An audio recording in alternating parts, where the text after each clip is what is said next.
नमस्कार, आप सभी को बिहार मिथिला न्यूज़ में स्वागत है। तो देखिए, बिहार विधानसभा सत्र खत्म होते ही तमाम जो विधायक हैं अपने-अपने आवास में एंट्री करना शुरू कर दिए हैं। जैसा कि पिछले वीडियो के माध्यम से आप लोगों को हम बताए थे कि जो भी नए निर्वाचित विधायक जो हैं जीत के आए हैं, चाहे विधायक हो, चाहे विधायिका हो, सभी को फ्लैट सरकार ने आवंटित किए। ये एमएलए फ्लैट है जिसमें चमचमाती दमदमाती है। जो भी यहाँ पे विधायक जीत के आए हैं उनको यहाँ पे प्रवेश करना पड़ेगा, तब जाके एंट्री कर रहे हैं और ये पूजा पाठ यहाँ पे स्टार्ट हो गया है। विधायक जी का ही आवास है और कांग्रेस से जीत के आए हैं मनोज विश्वास जी। फारबिसगंज से जीत के चुनाव आए हैं। क्षेत्र संख्या 48 से जीत के आए हैं। तमाम जानकारी आप लोग को पहले चलिए एंट्री कर लीजिए आप लोग नए नए फ्लैट में। और फ्लैट स्वागत करने के लिए यहाँ पर खड़ी है चमचमाती दमदमाती। यहाँ पे पूजा पाठ हो गया है यानी गृह प्रवेश विधायक जी मनोज विश्वास जी यहाँ पे कर लिए हैं। देखिए फूल माला यहाँ पे लगा हुआ है। तमाम जानकारी आप लोग को देंगे, विधायक जी से मिलेंगे। और यहाँ पे जाइएगा तो गार्ड मालक बनाई गई है जो यहाँ से उनको जीत के चुनाव आए हैं उनसे तो तमाम जो नेता हैं और कार्यकर्ता है उनसे मिलने के लिए आएंगे, इसी चैम्बर में आएंगे। तो और देख लीजिए यहाँ पे सब कुछ बिल्कुल नया नया है। यहाँ पे आइएगा बिल्कुल सोफा नया मिलेगा, यहाँ पे टेबल नया बनेगा। और विधायक जी का यहाँ पे चैम्बर है। जो भी इनसे मुलाकात करने के लिए आएंगे तो तमाम जो क्षेत्र की समस्या है उनसे रूबरू होंगे। यहाँ पे कुछ लोग आए हैं, बुके देके गए हैं, हार्दिक शुभकामनाएं देके गए हैं। विधायक जी यहाँ पे आएंगे मनोज विश्वास जी, उनसे खास बातचीत करेंगे। चुनाव किस तरीके से जीते हैं, क्या मुद्दा लेकर चुनाव में चले थे, तमाम जानकारी आप लोग को देंगे। आप बने रहें बिहार मिथिला न्यूज के साथ। चलिए बात करते हैं विधायक जी से। तो फारबिसगंज से चुनाव जीत के आए हैं मनोज विश्वास जी और एंट्री कर चुके हैं एमएलए फ्लैट में। और पहले यहाँ पे आए हैं तो पूजा पाठ किए हैं, तमाम तस्वीरें आप लोग को दिखाए हैं बैग में भी। और जो भी विधायक आ रहे हैं पहले गृह प्रवेश कर रहे हैं तभी एंट्री कर रहे हैं। और बिल्कुल जो चुनाव जीत के आए हैं और सर से बात खासियत करेंगे। सर आपका पहले बिहार मिथिला न्यूज में स्वागत है सर। मिथिला न्यूज में आपका बहुत बहुत स्वागत और आपके सारे दर्शक को प्रणाम, सलाम, आदाब, सत श्री अकाल। सर पहले पहले चुनाव जीत के आए हैं सर, क्या मुद्दा लेके चले थे सर, और जनता में क्या था जो विकास की सर बात लोग करते थे सर चुनाव में, तो आपका मुद्दा क्या था सर चुनाव में सर? हमारे यहाँ कई तरह के मुद्दा थे। हम लोग जहाँ से चुनाव जीत के आए हैं 35 साल के बाद हम लोग वापसी आए। ये 35 के बाद सर। 35 साल के बाद और लोगों में हम जनप्रतिनिधि भी रहे हैं। पंचायत स्तर पे 4 बार पैक्स का चेयरमैन रहे हैं। 16 से 21 तो वाइफ मुखिया रही है। तो जमीनी जो मुद्दा होता है और हम लोग जब जनप्रतिनिधि होते थे तो कहीं का कोई समस्या आए तो हम लोग उसको अपने में लेके देखते थे।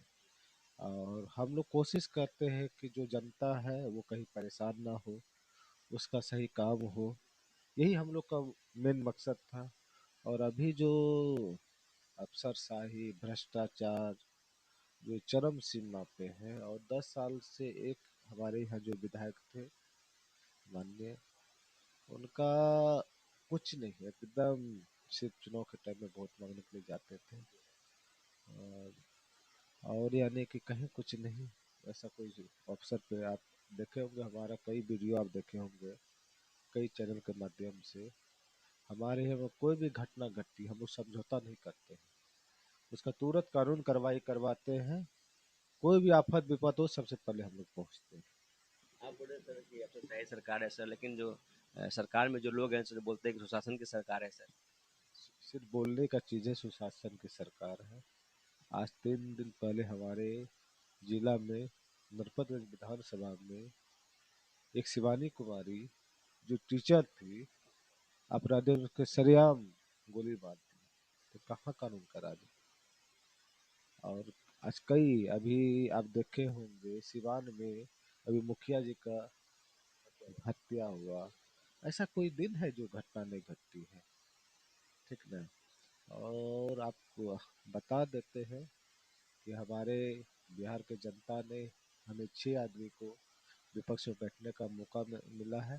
तो 6 आदमी जो जनता का जो आवाज होगा उस लोग को सदन में हम लोग पहुंचाने का काम करेंगे। तो लगातार जो है कि सर अतिक्रमण के नाम पर सर गरीबों को घर उजाड़ा जा रहा है सर, कई दुकानदार उजाड़े जा रहे हैं सर। तो क्या लगता है सर जो बिहार में जो ठंडी के दिन चल रहा है सर, कड़कबारी ठंडी चल रहा है सर, लगातार जो सरकार है बोल रही कि मतलब जाएंगे।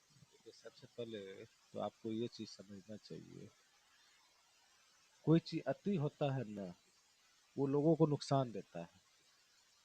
और अभी जो बिहार में जो बुलडोजर के नाम पे लोगों को डराया जा रहा है, धमकाया जा रहा है, वैसे गरीब परिवार जिसके अपना 1 कट्ठा जमीन नहीं है, आप श्रीमान ठीक है, आप जनता के शुभचिंतक है, तो पहले उनको जमीन तो मुहैया करवा दीजिए। आप कहते हैं कि हम प्रधानमंत्री आवास योजना, तो उनको घर तो कहीं बनवा दीजिए। तभी तो खाली, अगर नहीं करते तब आप चलवाइए। और अभी ठंडी का समय है, और इस तरह से आप पर डे देखते होंगे कि छोटा छोटा बच्चा एकदम रोड पे बिलक रहा है, रो रहा है। जो बूढ़ी माता है, पिता है, वो सब रो रहा है। और आपको बता देते हैं, ये बद्दुआ लगेगा, और ये लोगों का जो बद्दुआ जब लगेगा ना, तो हमको लगता है अच्छे अच्छे लोग धराशायी हो जाते हैं।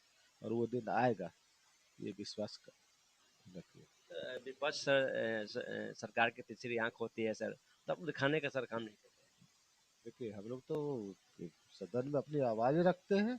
हम कल भी हम लोग कई मुद्दे पे हम लोग बात रखे, तो हम लोग विपक्ष जो है हमेशा, और आपको बता देते हैं, 35 नहीं है, और 35 शक्ति है।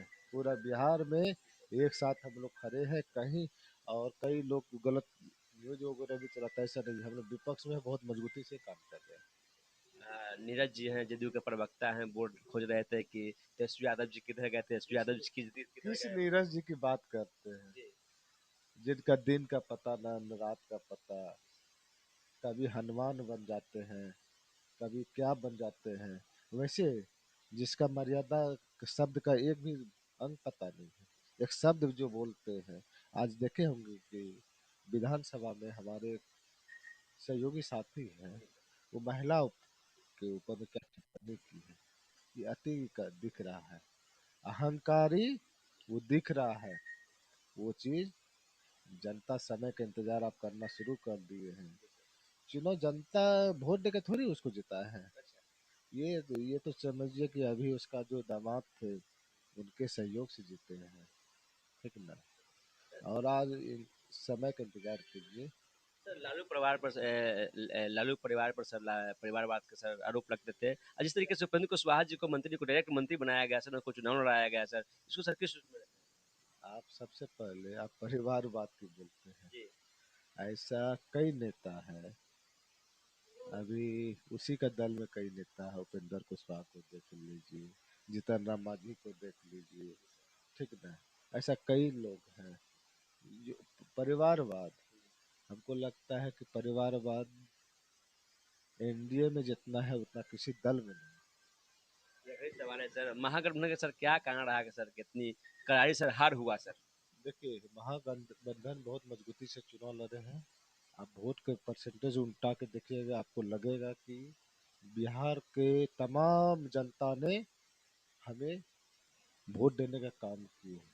मगर उस तंत्र में हम लोग मजबूती से नहीं पकड़ पाए, जिस तंत्र से वो चुनाव जीत के आए हैं। और आपको विश्वास दिलाते हैं, हमारे इंडिया गठबंधन में भी अगर कोई कमी रही है, इंडिया गठबंधन के तमाम नेता उस पे विचार विमर्श कर रहे हैं, और जो कमी भी हुई है उसको हम लोग दुरुस्त करेंगे। आने वाले समय में सर कमियों को सर आप निदान कीजिएगा सर।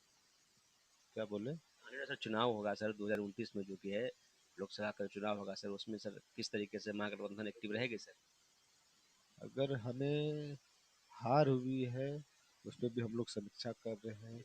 इंडिया गठबंधन के तमाम दल के लोगों ने अपने अपने हिसाब से समीक्षा कर रहे हैं। समीक्षा में एक ही चीज आ रहा है, समीक्षा हम लोग जनता वो वोट दिए, आज वोट का परसेंटेज उठा कर देखिएगा, हम लोग कई गुना उससे ज्यादा है, ठीक सर ना। वोट कहाँ गया सर, कई गुना उससे आप ज्यादा हैं सर, तब भी सर पिछड़ गए सर आप लोग। वही वही चीज आपको बता रहे हैं। जी सर। ये सारा कुछ उसको दबा कहिए, उनके माध्यम से ये लोग चुनाव जीते हैं। चलिए इनके माध्यम से चुनाव जीते हैं, मनोज विश्वास जी हैं, सीधा आरोप लगाते हैं, यानी सीधा आरोप लगाएं कि वोट चोरी किया गया है सर, सीधा बोल दीजिए सर नाम। देखिए, जी सर। आपको हम बता देते हैं, आप एक ठो चीज देखे जी होंगे सर। कि बिहार में अभी आप लोग भी कई कैंपेन किए बिल्कुल होंगे। सर। जी सर। अभी देखे होंगे कई ऐसा नेता है, जी। 10 से 12 ऐसा नेता है, 5-10 अंक का ही डिफरेंस है। अच्छा। तो आपको नहीं लग रहा है, जी सर। आप लोग नहीं दिख रहे हैं, जी सर। एकदम यही सच्चाई है। तमाम खबरें आप लोग को दे रहे हैं मिनट फ्रेड से। मेरे साथ मनोज विश्वास जी है, अपनी बातों को बेखौफ तौर से रखे हैं। तमाम खबरें के साथ आप लोग बने रहें और आप देखते रहें बिहार विथ न्यूज। तब तक के लिए नमस्कार, जय हिंद।